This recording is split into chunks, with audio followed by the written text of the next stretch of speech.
Assalamualaikum warahmatullahi wabarakatuh.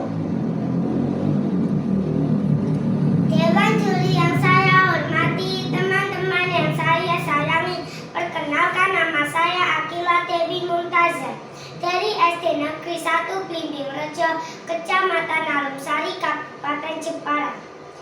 Hari ini Akila akan bercerita yang bagus sekali dengan judul Joko Tarub. Pada zaman dahulu kala, di sebuah desa tinggallah seorang janda bernama Mbok Rondo. Ia tinggal seorang diri karena suaminya sudah lama meninggal dunia. Suatu hari, ia mengangkat seorang anak laki-laki menjadi anaknya. Anak angkatnya diberi nama Joko Tarub. Joko Tarub pun tumbuh beranjak dewasa.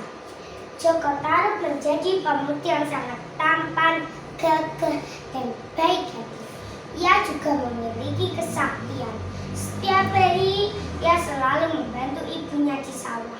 Karena memiliki wajah yang sangat tampan, banyak gadis-gadis cantik yang ingin menjadi istrinya. Namun ia belum ingin menikah. Setiap hari ibunya menyuruh Joko Tarub untuk segera menikah. Namun lagi-lagi ia menolak permintaan ibunya. Suatu hari Mbak Rondo jatuh sakit dan mengembuskan nafas terakhirnya. Joko Tarub sangat sedih. Sejak kematian Mbak Rondo, Joko Tarub sering melamun. Kini sawah ladangnya terbengkalai. Sia-sia aku bekerja, untuk siapa hasilnya? Demikian gumam Joko Tarub. Suatu malam, Joko Tarub bermimpi memakan daging rusa. Pada saat ia terbangun dari tidurnya, ia pun langsung pergi ke hutan. Dari pagi sampai siang hari ia berjalan, namun ia sama sekali tidak menjumpai rusa. Jangankan rusa, kancil pun tidak ada. Suatu ketika ia melewati telaga itu dan secara tidak sengaja ia melihat para bidadari mandi di sana. Di telaga tampak 7 perempuan cantik tengah bermain-main air, bercanda, bersukaria. Joko Tarub sangat terkejut melihat kecantikan mereka. Masya Allah, cantiknya. Andaikan aku bisa meminangnya, betapa bahagianya aku. Karena Joko Tarub terpikat oleh 7 bidadari itu, akhirnya ia mengambil salah satu selendangnya. Setelahnya para bidadari beres mandi, mereka pun berdandan dan siap-siap untuk kembali ke kahyangan. Mereka kembali mengenakan selendangnya masing-masing. Namun, salah satu bidadari itu tidak menemukan selendangnya. Keenam kakaknya turut membantu mencari. Namun, hingga senja tak ditemukan juga. Karena sudah mulai senja, Nawangwulan ditinggalkan seorang diri. Kakak-kakaknya kembali ke kahyangan. Ia merasa sangat sedih. Kak, jangan tinggalkan aku. Tunggu aku ingin pulang ke kahyangan. Kakak, tolong aku.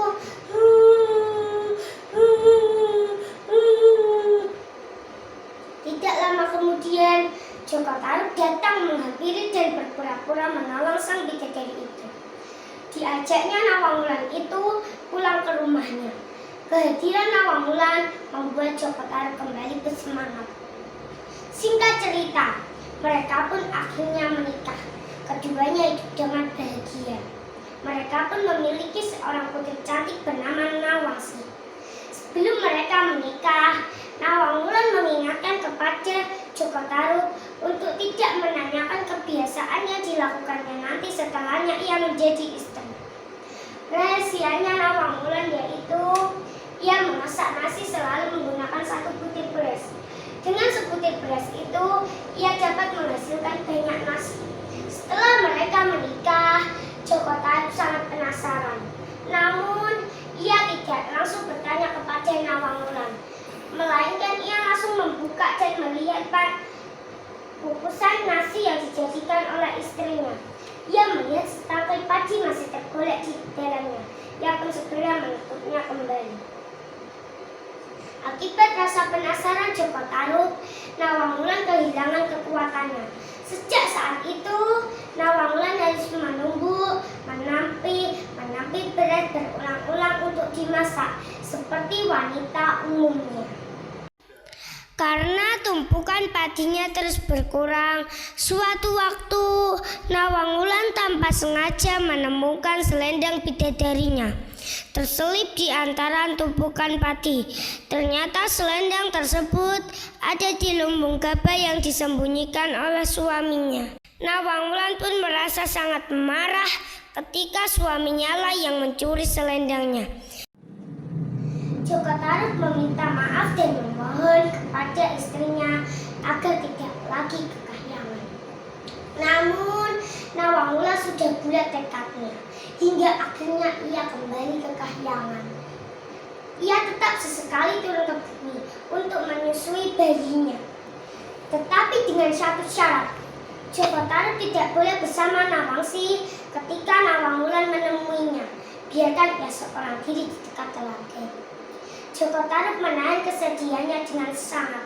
Ia ingin terlihat tegar. Setelah Joko Tarub menyatakan kesanggupannya untuk tidak bertemu lagi bersama Nawang Wulan, sang bidadari pun terbang meninggalkan dirinya dan Nawangsi. Joko Tarub banyak bisa menatap kepergiannya sambil mendekap Nawangsi. Sungguh kesalahannya tidak termaafkan. Tiada hal lain saat ini selain merawat putrinya Nawangsi.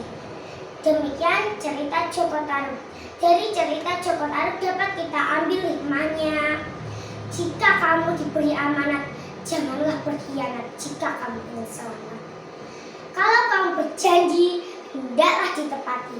Jika kamu mengingkarinya, pasti kamu akan celaka. Bisa membawa keburukan di masa yang akan datang. Sekian, terima kasih. Wassalamualaikum warahmatullahi wabarakatuh.